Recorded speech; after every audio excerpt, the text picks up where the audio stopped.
lot of bullshit going on down here.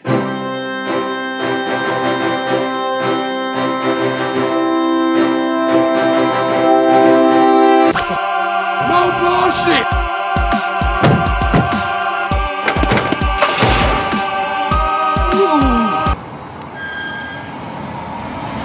No bullshit. Someday this is going to go right for me.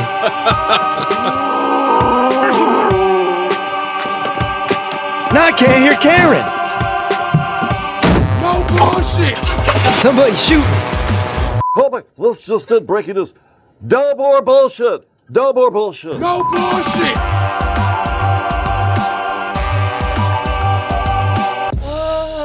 Live from the House of Skank in Drew's lower level.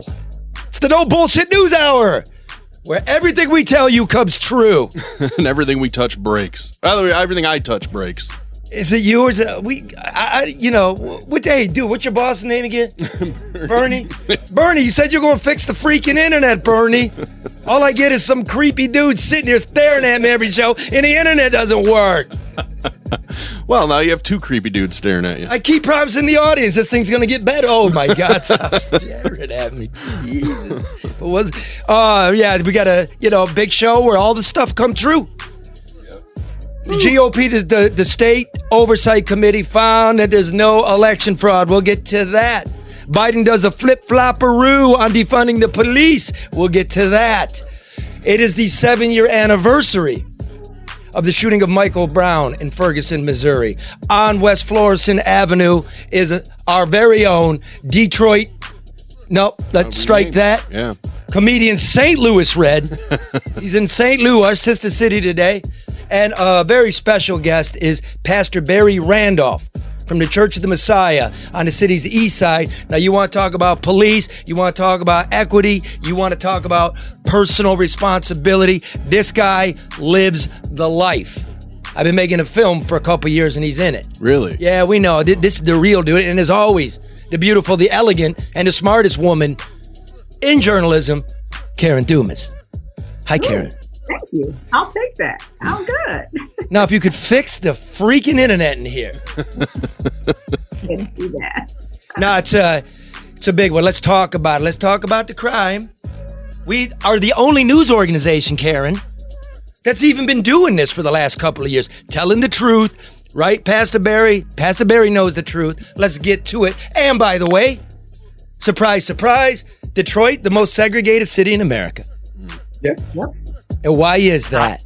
It's a lot of reasons. There's a lot of historical reasons, and there's a lot of reasons about our governance. Basically, people wanting to get the hell out. Who's left? People that love it, of course, and people who can't get out. Yeah. Okay. People either stayed or they were stuck. And Right. those are the people that are left. And Loincloth Larry. Loincloth Larry's left. I'll explain in a minute. What is that buzzing in my ear? Can you hear that? What's that going on? That was Zoom. Someone on Zoom rattling around. Zoom.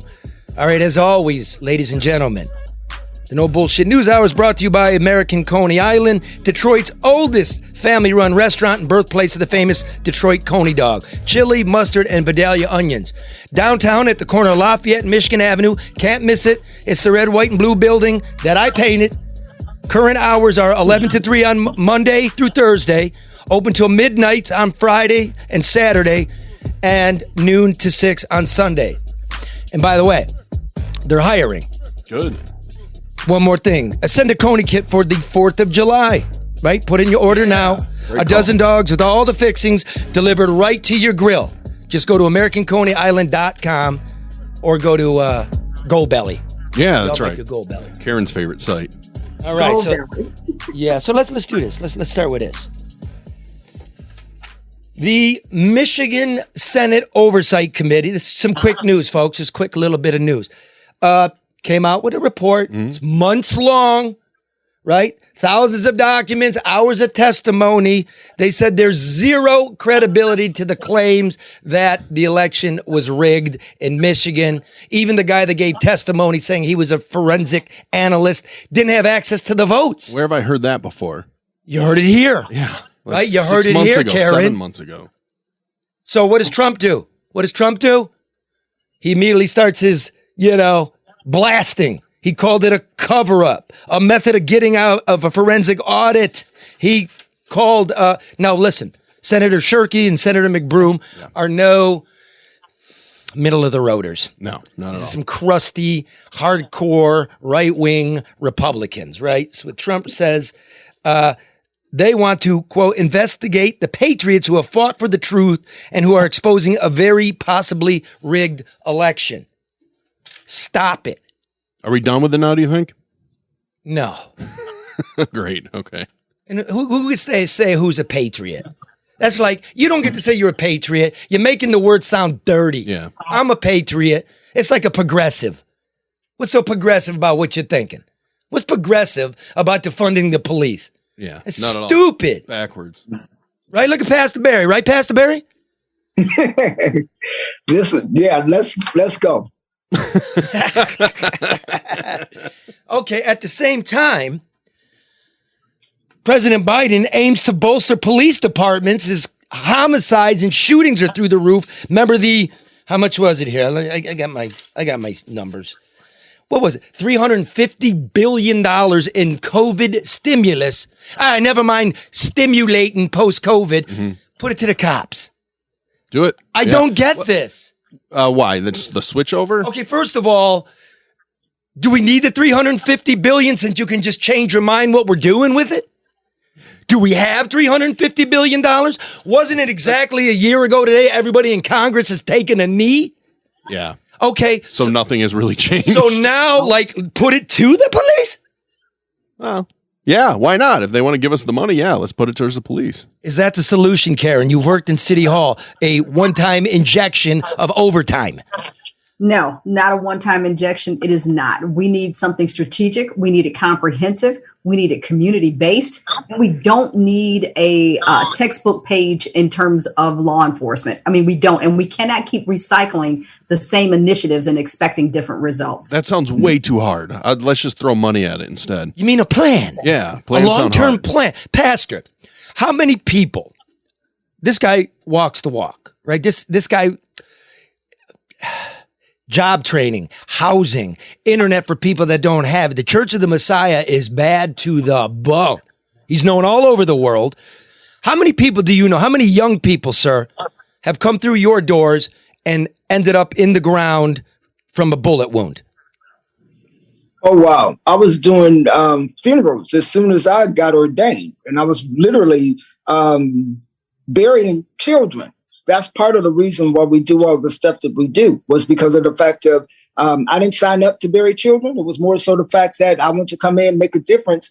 Then looked up and our young people were dying at an alarming rate. And it was almost like we got to do something about this. So we got to work on issues of our society, our community. We got to work on issues of poverty. Where does that type of hopelessness come from that you think the only way to solve conflict resolution is with a gun?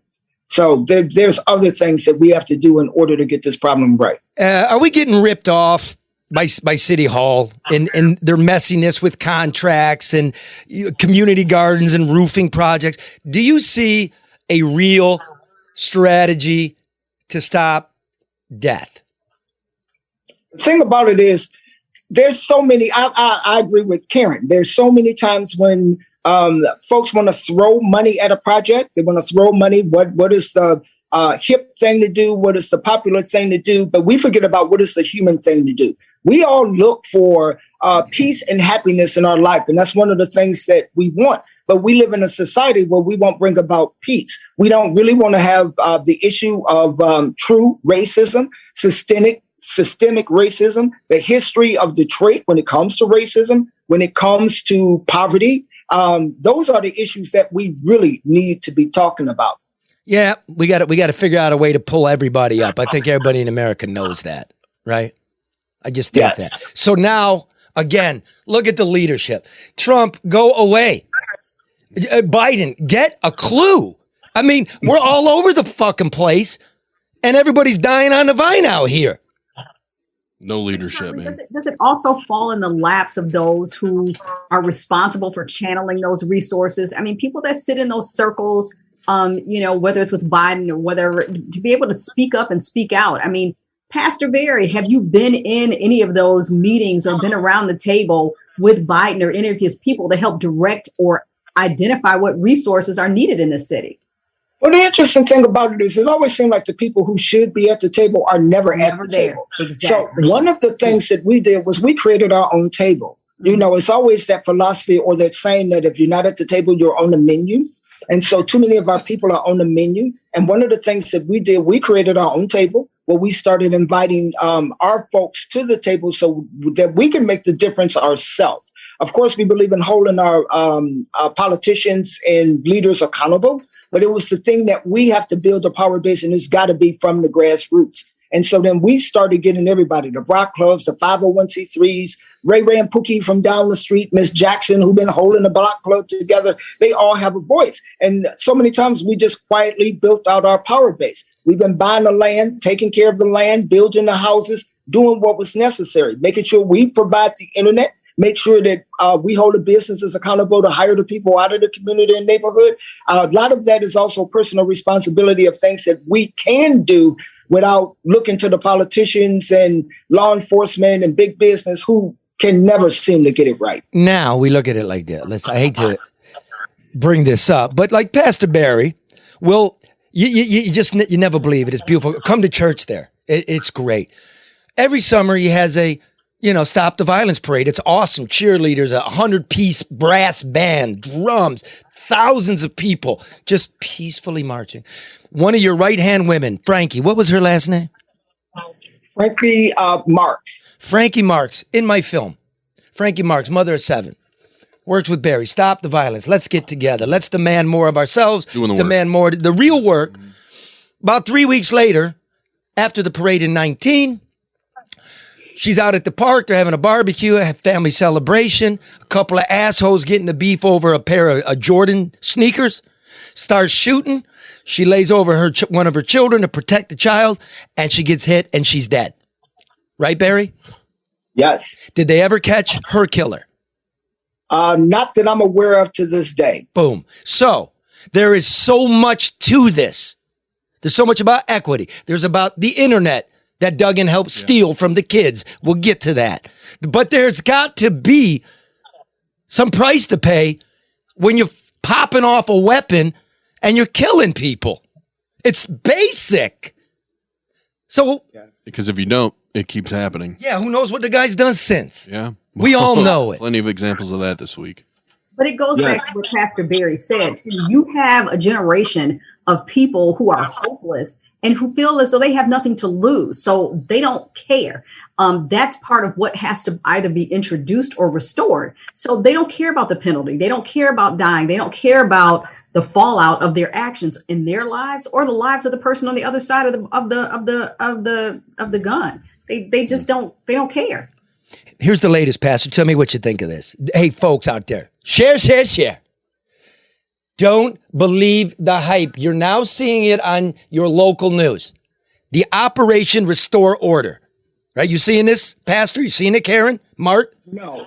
Okay, what they're doing is they're taking a page of what Chief Craig did in 2014, which is flood the zone, a whole neighborhood, 200 cops, start shaking it down. Let me put this in perspective. Remember last year?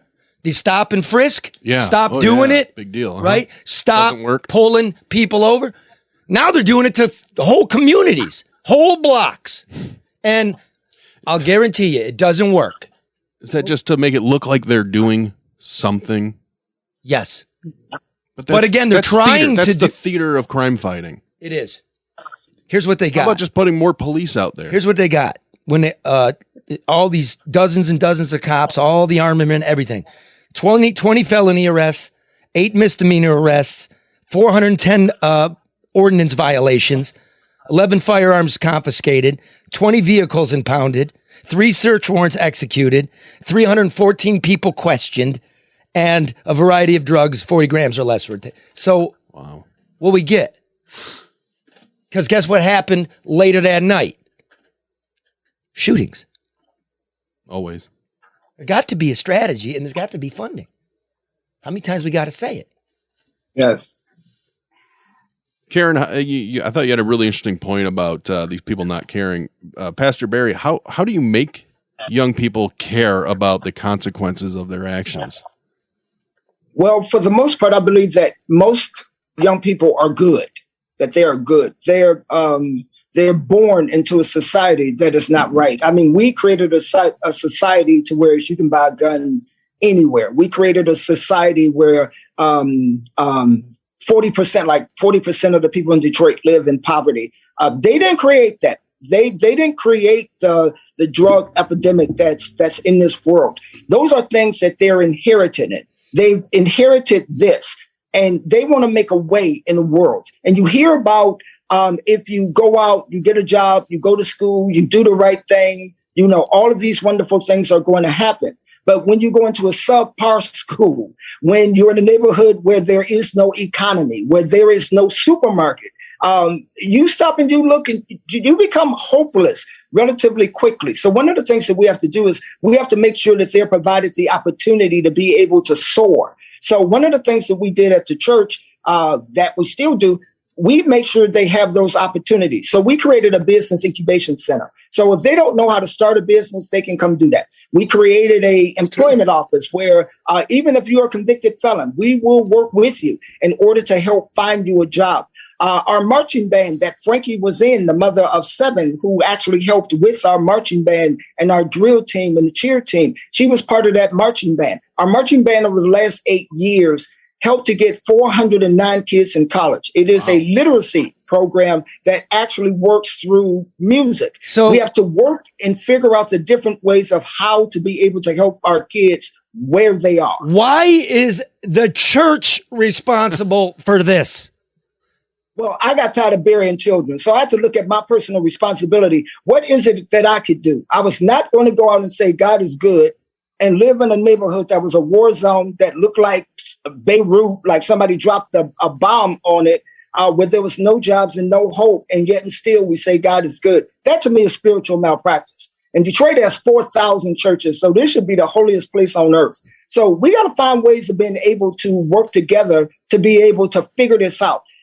This is not rocket scientists, and this is people. Every person wants the same thing. All people want to live in a safe community. Every parent wants their child educated. Everybody wants to be able to get a job with living wage. The fact that we can't figure this out is only because we don't want to. There's a large portion of people who just don't want to, who just want to make it difficult. And our children are inheriting this, and they don't want to grow up in this.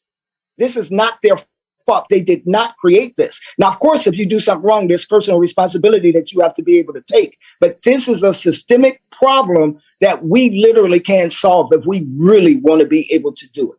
Well, Pastor, and if the church could do this, hold on now. Hey, no, don't go on a ramble now. Go ahead, Karen. No, I just want to inject here because you said two things that I want people to pay attention to.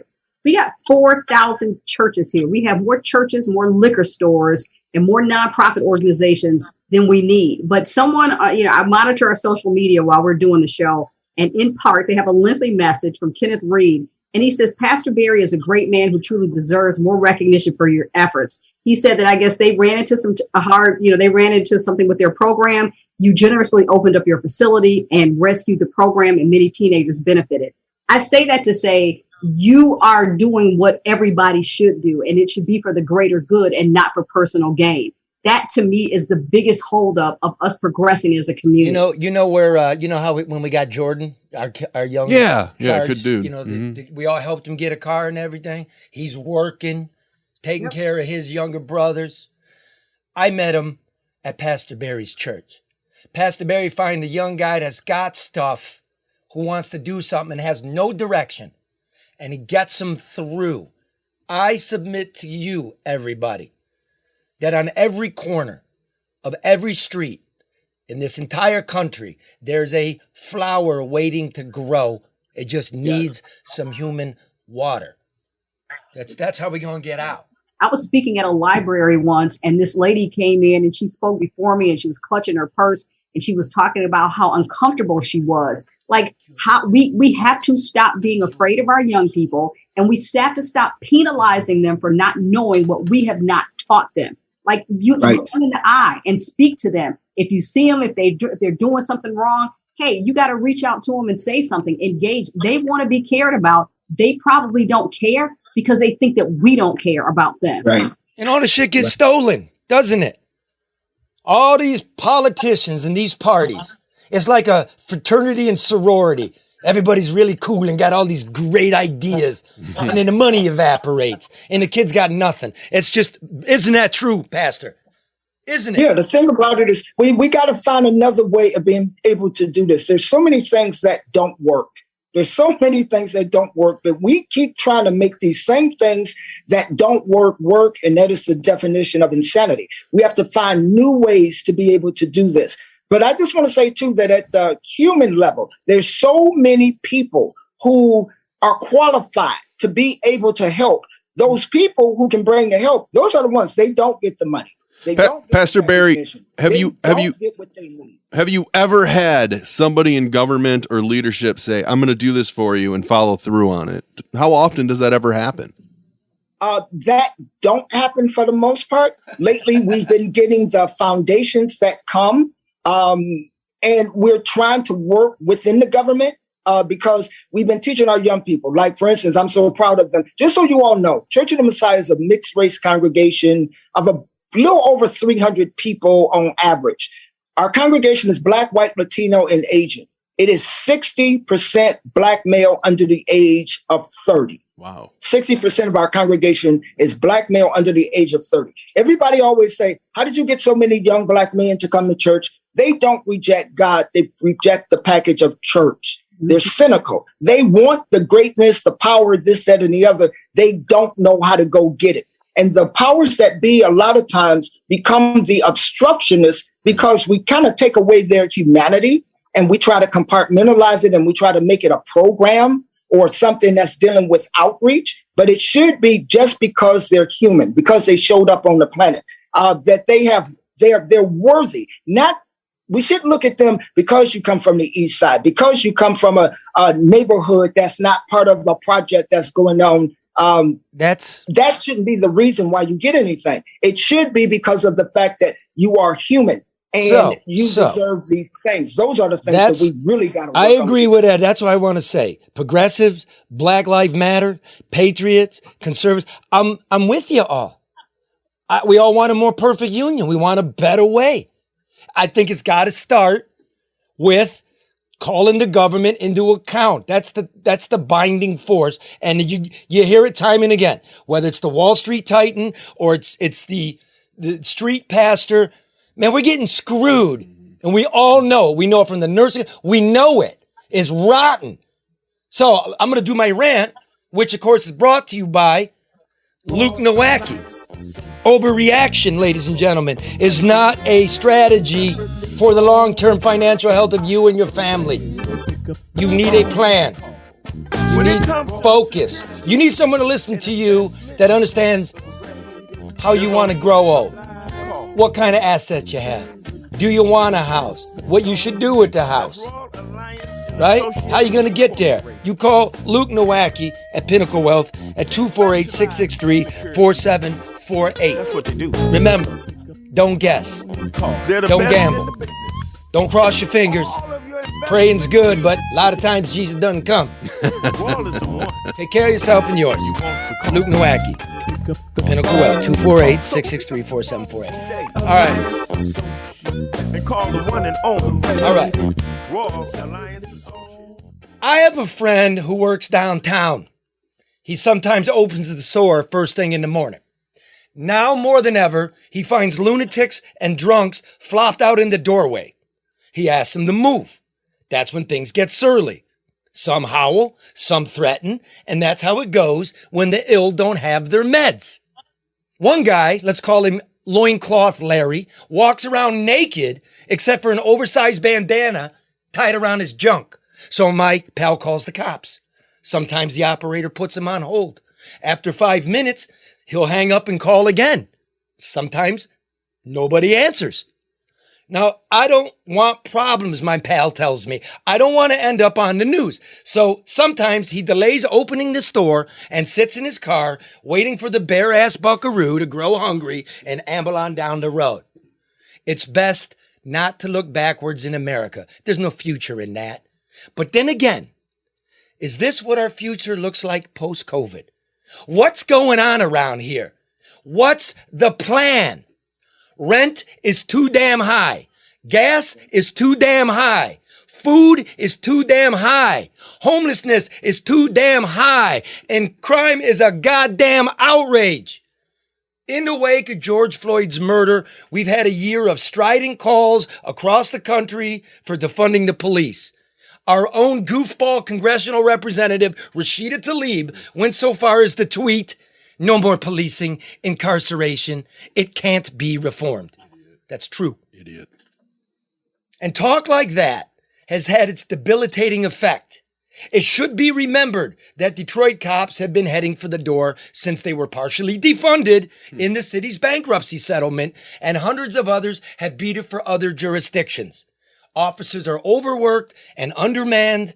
Some may not feel incentivized to answer high priority calls as a matter of priority. The headlines are appalling. A 2-year-old was murdered in a case of mistaken identity. The shooters, I'm told, were looking to avenge the prior shooting of 3 of their associates. They got the wrong car, cops tell me. So numb have we become to the violence, the triple shooting that set the whole thing in motion didn't warrant a single sentence in any mainstream media report, as far as I'm aware. Gangbangers and drifters know there's a yawning lack of police presence on city streets, and so they drive around with impunity. Then there's the person of interest in a double homicide in Detroit who was freed on a tether while waiting a murder trial in Washtenaw County. Oh, yeah. Right? They let him out of jail. Yep. The naive judge had given him a COVID release because he'd been in jail too long, placed him on an ankle tether and set him free.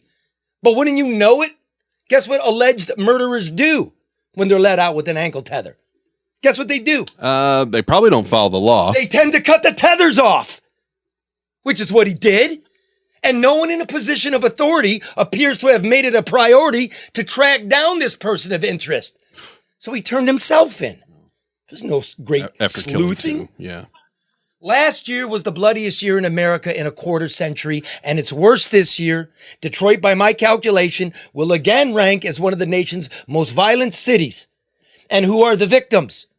The people in the neighborhoods where Pastor Barry ministers and leads and tries to help.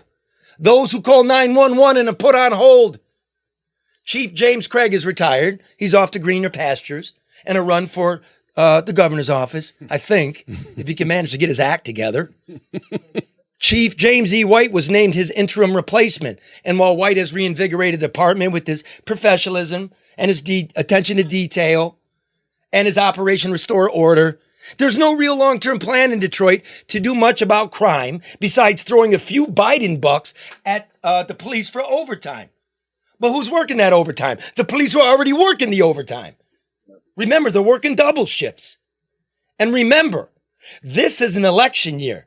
Mayor Duggan should have his feet held to the fire, media.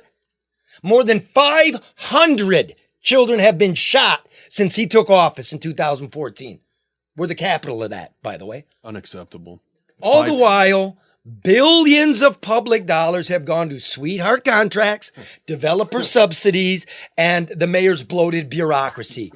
Beleaguered citizens continue to run for the city limits, and wouldn't you know it, those left behind, according to a new report from Cal Berkeley, go Bears, those left behind now live in America's most segregated neighborhoods. Shame.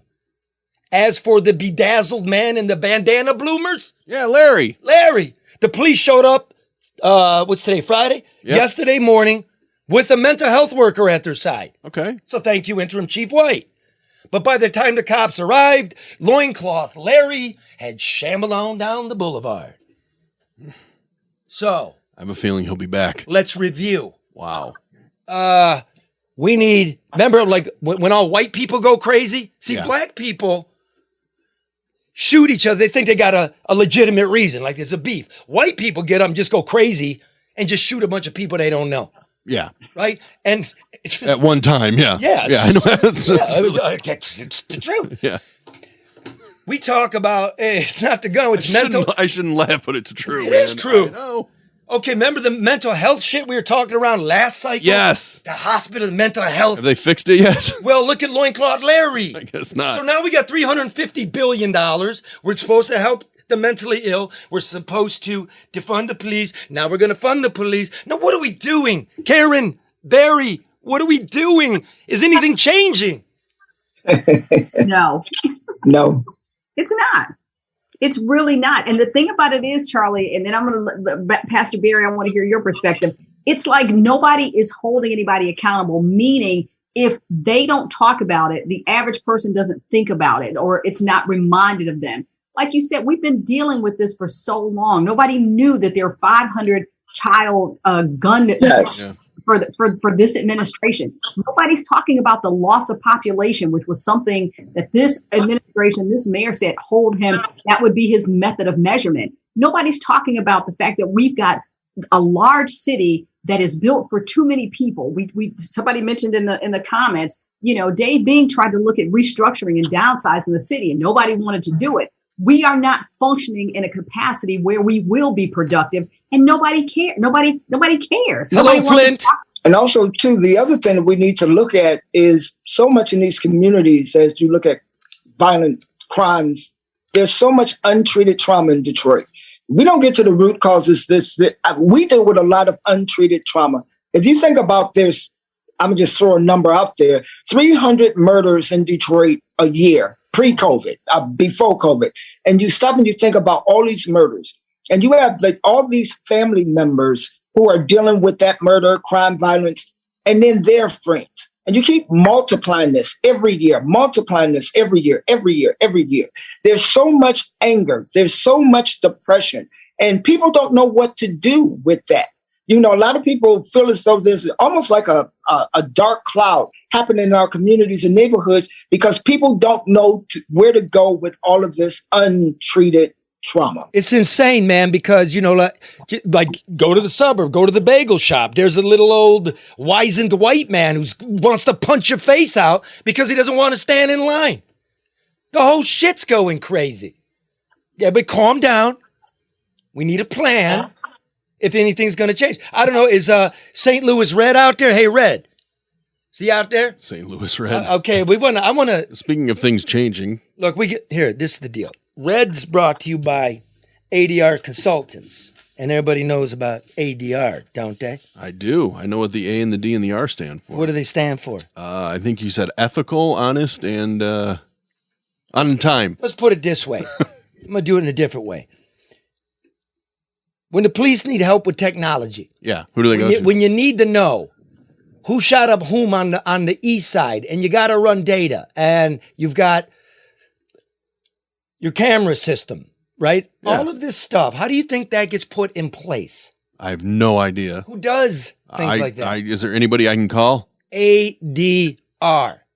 Best practices in just about everything. Like, look, the government's so bad at doing it, you call in a firm like ADR. Yeah. Right? You're a construction firm. You got to deal with the government. You call in ADR. He knows his way around. Right? That's basically what it is in a nutshell.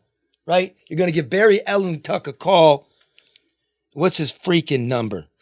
See, I forgot the read, but I know. Well, that means what Ellentuck does. That's a very honest read, then. Guys, in the 248-318-9424. Barry Ellentuck at 248-318-9424. Honest, ethical, smart, a man of the world. You need help with all of it. Procurement, internet. Technology, that's it. ADR, Barry Ellentuck. Let's call him. Now let's hopefully, he's been working with Red because this is the 7th anniversary of the shooting of Michael Brown in Ferguson, Missouri. I covered it. Y'all remember that. Sad time in America. And this is the street where he's on West Florissant, where Black Lives Matter really took off as a movement. Mm-hmm. And so we thought, since Red's in St. Louis anyway, right? The anniversary's early August. It's 7 years. Wanted Red to just walk around, talk to people, what's changed, what's not, where are we going. I think, Ferguson is central to what we're talking about. Police, the black community, the white and black community side to side. How you doing, Red? Can you hear me, bro? What's good? How you all doing out there? Real good, man. So, what'd you find out? What have you been doing? Well, I've been walking around, talking to some folks over here in Ferguson. The actual 70th anniversary is August 9th. We'll make 7 years. And I talked to some folks that had businesses over here for many years and was here before, during, and still here after the fact. And basically what was said to me was that since the Michael Brown incident has happened, that the police have just stepped back, really. They are not really bothering or harassing anybody in the area, nor are they addressing crime. Cell phone shop owner told me last year, guys broke into a cell phone store and was hanging out for 2 hours before the police even showed up to address the call. Ferguson's small. It's like about the size of Oak Park, and the racial makeup is like about that, about 2/3 black, 1/3 white. You know, I love Oak Park. Shout out to Oak Park. 2 hours. Someone's lounging in your business, 2 hours. 2 hours. The guy, he said on camera, he watched the guys break in, and then for about 30 minutes, they walked up and down the strip mall to make sure the police wasn't coming, and went back in and just continued a thieving business. So most of the people there don't feel like not much has changed, other than maybe the police, like you said, stepping back. No. It's get this. Before the police were Gestapo. Yeah, they're knocking heads. They're dragging black people into court, finding them through the roof just to pay for the city. Mm-hmm. I think what Red's saying now is, at least on the black part of the city, they're not even coming. Wow. Yeah, they pretty much ignore. Terrell, owner of the phone store, told me the police sit in a lot across the street and literally watch people speed up and down West Florissant Avenue. That's where we're at, on West Florissant Avenue. The UPS truck be working, but further down the street is the Quick Trip that got burnt up. Yeah. It's now Urban League Community Center and Salvation Army. Hey, what the police watch it all day long and don't stop anybody. What the guys in the barbershop say? You stop in there? I love those guys. Yeah, I talked to the guys in the barbershop, Keno, and he basically said nothing has changed. The police ain't harassing folks like they were. But in the same token, he said the same thing Terrell said in the phone store. They're not engaged. They're not policing. They like ignoring the crime. And the crime has went up in this neighborhood. Matter of fact, Keno stated to me that he doesn't live here and he would not move back here. He did at one point, but he's moved. He won't come back. A customer in the cell phone store said he's seen the crime go up. He got shot 2 years ago, and he rarely comes down here anymore. So this is a result of basically what it'd be like without police or policing. So we went from one extreme to the other extreme, and nobody's lives improved, right? Somewhere in there, in this little place called Ferguson, very important place, is a lesson for us all. Yeah. And the lesson is that no society can run lawfully without police, but you need good police. So let's get good policing. Let's get some good support of the police and make sure we got real police that's going to do the job and not abuse their power. And then when they get checked on it, ignore the problems that's going on. I say Red for mayor. Why not? Why not?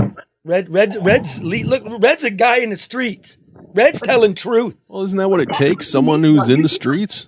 Well, you need somebody that knows the street, or at least is not afraid of the street or afraid of the people in the street, and somebody that's going to give it to you real. That's just not, especially now. All right, let's say, hey, Red, thanks, man. You're cracking up. Nice work. Be safe. Enjoy your vacation. Thank your wife. Love you, wifey. Charlie said, thank you. He said, thumbs up. I done put her to work on our vacation. Did you make her drive? No. Well, yeah, she did drive for 2 hours yesterday.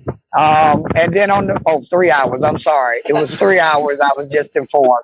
And on the way back, I'll probably have her do at least 6 of those just to show my appreciation. All right, brother. If she don't cuss me out and bust me upside the head. She might straighten that hairdo out. There'll be a reason for it. This is my St. Louis fro. A viewer wants you to get another haircut like you did before, Red. Oh no, all my assignments will be on time. He will never touch my golden locks again. I've never seen Red so affected than he was by that haircut. Yeah, well, That he really was shook afraid. him. He was afraid to walk around Detroit with a kid and play high fade because he's going to get his ass He beat. was really shaking. You know how it is. You can't wait for the police. Oh, you can wait for him. It's just about how long will you be waiting for him? Well, drive safely, Red. Good job, brother. Definitely. So, all right, man, peace. So, Pastor, did you hear that? Yes. That's an amazing report. It is. It's a little startling. And one of the things that we just recently did, and it was touch and go, and we don't quite know how this is going to work out. We had the police come to the church. They initiated the conversation, and they said, we would like to have a conversation with some of the young black males in particular in the church, and see how that go. Of course, the young people, they don't like the police. Have had bad experiences, but it was some of them got together, had the conversation, and the conversation appeared to have went really, really good. I wasn't there that day, but they're going to have other conversations because it's going to be, how do you balance this out? How do you respect what people say when they get, when they honestly and truly get harassed by police? I've been harassed by police. They didn't know it was Pastor Barry, and I caused some hell after they harassed me. And how do you bring about that balance to whereas there is respect on both sides, where you can hear and you can talk and you can listen? So that's one of the conversations that's going to be ongoing here. And I think we're having another conversation next month. So, yeah, this is strange times. Very strange times. Look, I keep saying that it's about green. Let's get busy. Like, if we're going to spend all this money, you better figure out an equitable tax system. It can't be on me and Karen and Mark and Ed and Barry. Well, Barry doesn't pay taxes. He's a preacher. Oh, the hell I don't. But to tell you the truth, for the church, I don't get paid to be a preacher. I don't take money from the church. This is my call, not my job. But see, that is what a church is supposed to be. And I told somebody yesterday, I'm not a toter. I'm not a quoter. Church has become too commercialized for me. I try to help people one-on-one. But that is what a church is supposed to be. It's not supposed to be to underwrite or fund, the personal preferences of its so-called leader. So my hat's off to you, Pastor Barry. I mean, the pastor is a servant. I serve the community. I'm not. I kind of hate. Well, I don't want to say hate, but I'm not so much a leader as I am a servant. My job is to serve the community, to be the voice of reason, to be able to raise hell when necessary, but point the direction to the Spirit of God, the creator of I am, is only inside of us. And there are things that we're going to do. God is not going to come save us from the troubles that's in this world. He gave us dominion. We jacked this up, and it is our responsibility and our job to get it right. And we teach the people here, there's a time when you have to get up off your knees and you got to hustle. I tell you what, too. You got to make it happen. I tell you what, like his masses are great because they have the mystery of Catholicism. It feels very Catholic, and it has all the beautiful vibes and music of a Baptist church. And he has over Christmas the Ass Mass. Is that Christmas or is it Easter? That's Palm Sunday. Palm Sunday, the Ass Mass. Because with the Jesus donkey. went into Jerusalem on a donkey, so They bring the donkey into church. Yeah, come as you are. Come as you are. So, It is Where'd you get that donkey It's from? a great vibe. What time are services? Services right now are at 10 o'clock. The church is now open again. So we've been having church outside. It's going to rain Sunday. So we'll be indoors 10 to 11. 10 to it. Look at that. It's not Don't the 3-hour deal, Yeah. Now here's where it's located. It's based. What street's it on? East Grand Boulevard and Lafayette, right on the corner. Right, yeah. of East Grand Boulevard It's and right Lafayette. up the street from the bridge to Belle Isle. About Yep. 2 blocks, 1 block. Yep, 2 blocks. It's That's right- over here, Charlie. That's not far from me. You're going to get me in church, Pastor Barry. Exactly. It's a Well, the great thing is, time. if you come in, just understand there's something you're going to do. We're not going to preach the by and by.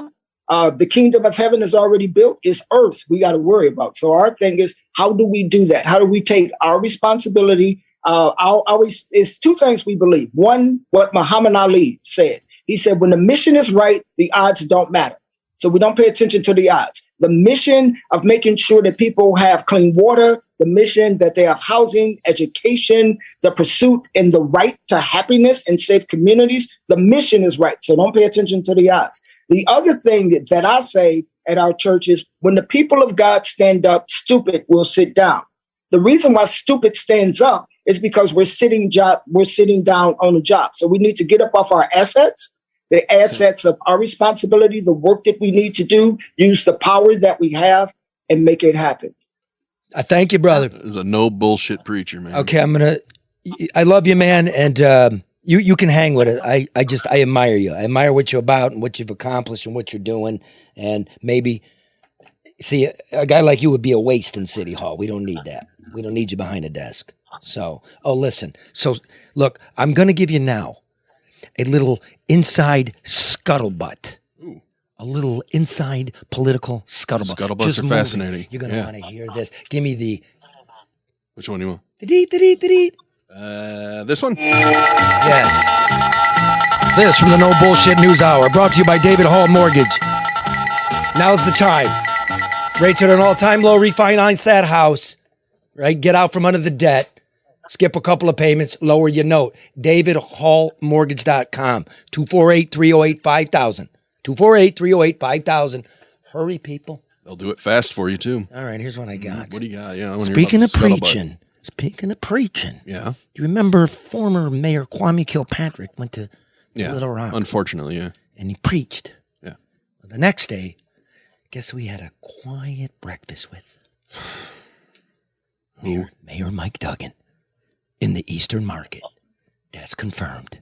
Now, my people, I told you, what's my source? My source are people who wash dishes and cook stuff and, fix stuff and are masons and stuff. The flies on the wall. It's confirmed through the political silo that they didn't meet. The difference is my people say they had some harsh words for each other. Really? I don't know what it was. We can guess a million things. Huh. But it wasn't amicable. I was going to say, I wish I wasn't surprised that they met, but I guess I'm surprised that they would be a little at odds. Karen, what do you make of that? I don't know, Charlie, but I'd be interested because you got to remember, the whole McNamara era from, Kwame's father, Jennifer Granholm. I mean, they're all from that cloth. The other thing is that, this is an election year. Duggan understands a lot of people are unhappy, and he does understand the implication and the influence that Kwame Kilpatrick does or could still have, especially on Black Detroiters. So that's quite interesting. But I listened to some of his speech from Little Rock, and he said I called Mike Duggan as I drove down Woodward and told him I thought he was doing a good job. I thought that was a very odd comment to make. I almost thought there was something else behind it. So I don't know. Interesting. I'm gonna have to dig around and find out myself. I think it's important to say that Kwame Kilpatrick was made by Mike Duggan. Mike Duggan is the consummate fundraiser. He's the ultimate insider. He's the guy that was plucked from the machine. Remember, it went like this. Ed McNamara from Livonia, number 1, Wayne County. Number 2 was Mike Duggan, his hatchet man. Number 3 was Bernard Kilpatrick, the chief of staff. Over to the wing here is Kwame Kilpatrick. Jennifer Granholm was the corporation counsel. It was a whole little mob. So up until the end, Duggan did raise money for Kilpatrick. He did advise Kilpatrick. They're creatures of the same lagoon. Who has more to gain from the other one right now? I think Duggan has more to gain from Kwame, to be honest with you. So maybe Kwame wanted something. Yeah, that's what I'm wondering. Maybe, maybe not. I mean, maybe it was a matter of, I always say, Mike doesn't know politics. He wrote the book. So, I mean, he would know that now that Kwame is out, he's in the barbershops, he's getting his ministry together. One word from him could make a difference for a lot of people in this city. There are a lot of people that are the few people left that Mike hasn't hired, aren't necessarily happy about how things are in this city. Okay, here's the other part I heard. Now, I put the call on the Kilpatrick's people. I haven't heard anything. But yeah, he was driving around in a limo and shit. What? Okay, so, the Anthenium, the Greek town. Oh, yeah. Had a bachelor party there. His representatives went in there, tried to get him a free room. They told him to take a fucking walk. They told fucking Kilpatrick take a walk. Really learned his lesson, didn't he? They went where? The Athenaeum? Yeah. Oh, who was that? Saying this old? Well, when you've been away for 8 years, better than a cell, Karen. What do you want? They don't know all the good new stuff, all around town. Where else can you get a free room? Apparently not there. It's back to limos and suites. Oh, the fuck is going on, Barry? Well, like you said, nothing is changing. I'll tell you what, man. If I'm the mayor, right? Yeah. Of Detroit. Yeah. I'm not meeting in a quiet little restaurant with the mayor of Detroit who is guilty. Yeah. It's he only got a commutation for ripping off the city. Yeah. What does that? The commutation doesn't change any of the Bad stuff luck. that he did. It happened. That's ridiculous. I don't know why he would do that. Bad luck. He's out. We move on. I would like to hear an apology. When I hear the apology, then I'll forgive. You'll be waiting. Because I know what all that administration did. Yeah. I know the children that died, the ambulance that didn't show up, the firefighters who were injured, the cops who were under-equipped. I know what happened. Unbelievable, man. So that's just where I'm at. Oh, that's good info, though. Okay. That is a scuttlebutt. Thank you very much. Officially. Now, for the final part of our show, as we've been doing, it's our remembrance of 9/11. This is the 20-year anniversary this year. We refuse to do a one-day special. It was too much for that. Yeah. And again, this is brought to you by the bricklayers and the light craft workers local too, who need skilled bricklayers and caulkers to help build and restore the projects throughout Michigan. There is a lot of work. The pay is excellent. There's a real pension plan that they're not going to loot. Fully paid health insurance plus a $2,000 signing bonus, right? The demand for skilled trowel trades is at an all-time high. They have apprenticeships and free training opportunities for those looking for a real career.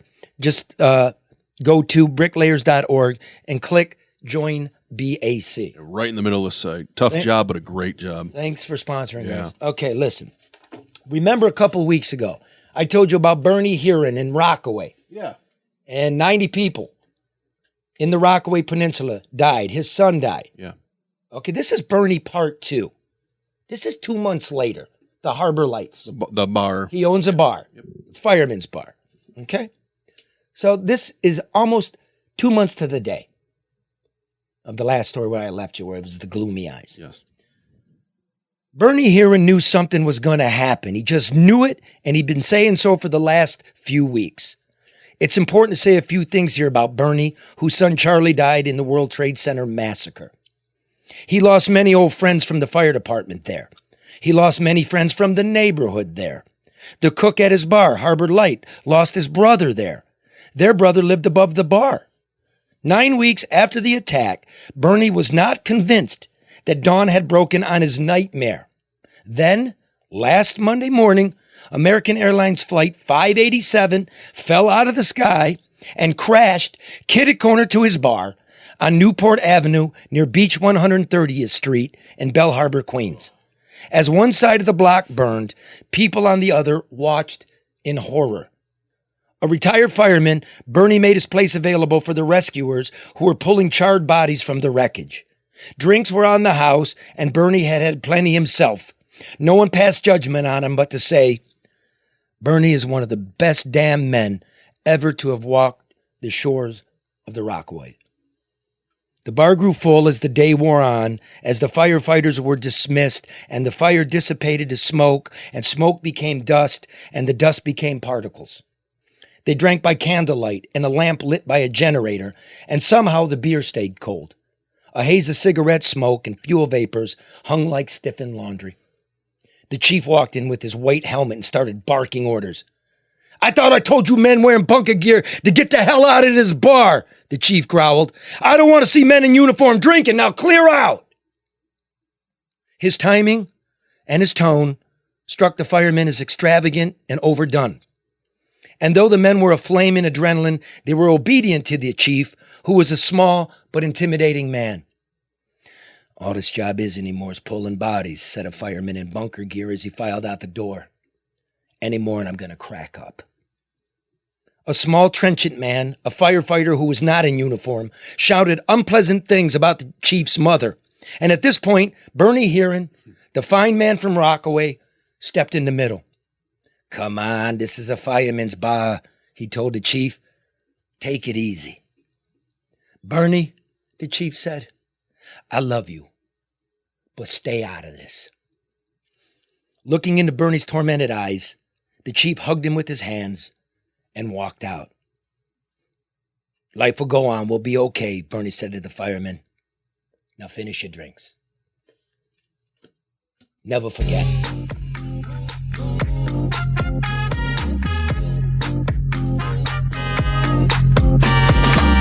When I move my body just like this, I don't know why, but I feel like freedom. I hear a song that takes me back, and I let go with so much freedom. Thanks for being here, Pastor.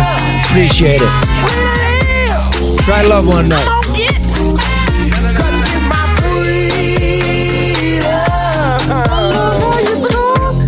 Speaking my language, the way that you walk, you can't contain it. Is it the shoes? Jumping kangaroo, we're overdue for a little more pressing. Now it's your time. You can shine. If you do, I'ma do too. When I move my body just like this, I don't know why, but I feel like that takes me back, and I let go with so much freedom.